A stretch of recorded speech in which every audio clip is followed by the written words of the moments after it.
আসসালামু আলাইকুম, welcome to my channel Shefa daily kitchen and lifestyle. আশা করি সবাই ভালো আছেন। আলহামদুলিল্লাহ আমিও আপনাদের দোয়ায় ভালো আছি। তো আজকে আমি যে রেসিপিটা নিয়ে এসেছি এটা হচ্ছে মিনি মোগলাই পরোটা। তো মোগলাই পরোটাটা তৈরি করার জন্য দেখুন বন্ধুরা, আমি প্রথমেই নিয়ে নিচ্ছি 1 কাপ পরিমাণ ময়দা। তো এরপরে আমি এখানে অ্যাড করে দিচ্ছি স্বাদ মতো লবণ। এরপর আমি এখানে অ্যাড করে দেব 2 টেবিল চামচ পরিমাণ সাদা তেল।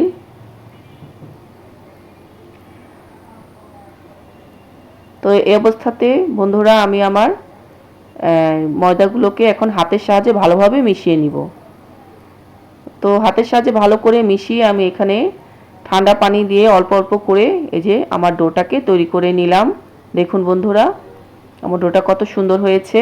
তো এই অবস্থাতে আমি ডোটাকে এখন সাইড করে রেখে তারপরে এটার ভিতরে যে পরবর্তী স্টেপটা সেটা করব এখন। তো এই তো বন্ধুরা এই যে পরোটাটা তৈরি করার জন্য আমি এখানে নিয়েছি পেঁয়াজ, কাঁচামরিচ আর নিয়েছি 4টা ডিম। তো এই অবস্থাতে আমি এখন বন্ধুরা এখানে এই তো সামান্য পরিমাণ লবণ দিয়ে দিলাম।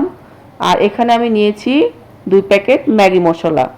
তো যেহেতু আমি ম্যাগির মশলা দিচ্ছি এজন্য আমি সেই অনুসারেই অনুপাতেই লবণটা একটু কম দিয়েছি, কারণ ম্যাগির মশলাতে লবণ অ্যাড করা ছিল।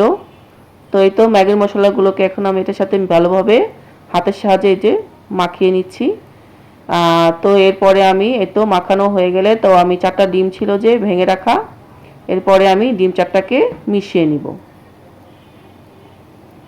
তো বন্ধুরা যারা আমার চ্যানেলটিতে সাবস্ক্রাইব করেছেন তাদেরকে অসংখ্য ধন্যবাদ। আর যারা এখনও আমার চ্যানেলটাতে সাবস্ক্রাইব করেননি তারা প্লিজ আমার চ্যানেলটি সাবস্ক্রাইব করবেন এবং লাইক, কমেন্ট ও শেয়ার করবেন।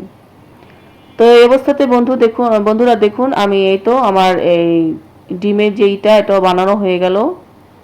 তো এর পরবর্তী পর্যায়ে আমি আমার যে মেখে রাখা যে ডোটা ছিল এই তো রেস্টে রেখেছিলাম, এই ডোটাকে এখন নিব। এখন এই ডোটাকে আমি বেলুন পিঁড়ির সাহায্যে দেখুন বন্ধুরা এই যে এখানে পিটা নিয়ে নিয়েছি। এখন এটার মধ্যে আমি আমার ডোটাকে আরও কিছুক্ষণ হাত দিয়ে ময়ান করে নিব। তো ময়ান দিয়ে এটাকে আমি পরিমাণ মতো লেচি কেটে নিব।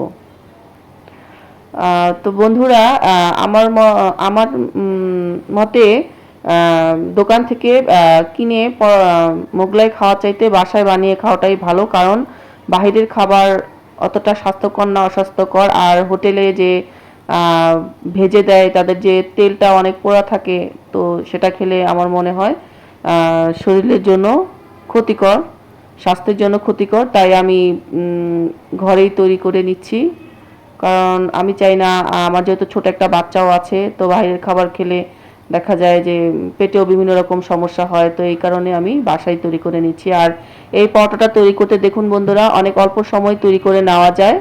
তো এই অবস্থাতে এই তো আমি একটা নিয়ে দেখুন বন্ধুরা কি পাতলা করে ফেলেছি রুটিটাকে বেলে, কারণ এই রুটিটা পাতলাই করতে হবে যেহেতু এটার 4টা স্টেপ একসাথে হয়।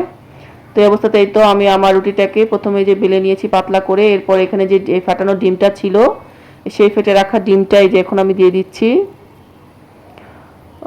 তো দেখুন বন্ধুরা আমি কিভাবে এটাকে বানাচ্ছি। এই তো আলতো করে এই তো 2 সাইড থেকে প্রথমে আমি এই তো রুটিটা একটা সাইড দিলাম এবং এটার উপরে আরেকটা সাইড দিয়ে এবং অপোজিট পাশে যে 2টা সাইড ছিল এই যে মুখগুলোকে আমি ভালোভাবে আটকে দিচ্ছি। তারপরে 2 সাইডও একে একে এই তো দিয়ে দিলাম। তো এই তো এইভাবেই বন্ধুরা বানিয়ে নেবেন। তো আমি এখানে একটু ছোট করে বানিয়েছিলাম, তাই বলছিলাম যে এই এই মোগলাই পরোটাটা হচ্ছে মিনি মোগলাই পরোটা, কারণ এটার সাইজ অনেক ছোট ছোট করেই বানিয়েছিলাম। দেখুন বন্ধুরা কি সুন্দর হয়েছে। এই তো এই অবস্থাতে আমি এখন বন্ধুরা দেখুন তেলে ছেড়ে দিচ্ছি। তেলটা একটু গরম করে নিয়েছি, এখন এটাকে আমি একদম লো হিটে ভাজবো যাতে ভিতরটা এবং বাইরটা ভালোভাবে কুক হয়ে যায়। তো এই তো বন্ধুরা দেখুন এখন আমি তো তেল দিয়ে দিচ্ছি উপরে উপরে, দেখুন লাল লাল করে ভেজে নেব এখন। তো বন্ধুরা আপনারাও বাসায় এভাবে ট্রাই করে দেখবেন, আশা করি ভালো লাগবে খেতে। অল্প সময় এবং স্বাস্থ্যসম্মত এই খাবার ঘরে বানিয়ে ট্রাই করে দেখবেন এবং বানিয়ে ট্রাই করে আমাকে অবশ্যই কমেন্টের মাধ্যমে জানাবেন আপনাদের কাছে কেমন লাগলো। তো এই তো বন্ধুরা দেখুন আমার ভাজা হয়ে গেছে, এখন এটাকে আমি একটি পাত্রে তুলে নিব। তেলটা ঝরিয়ে তুলে নিব এবং এটাকে দেখুন বন্ধুরা আমি এখন সার্ভ করে নিব। দেখতেও কিন্তু খুব সুন্দর হয়েছে। এই তো এখন আমি এটাকে মাঝখান দিয়ে একটা চাকুর সাহায্যে কেটে নিব।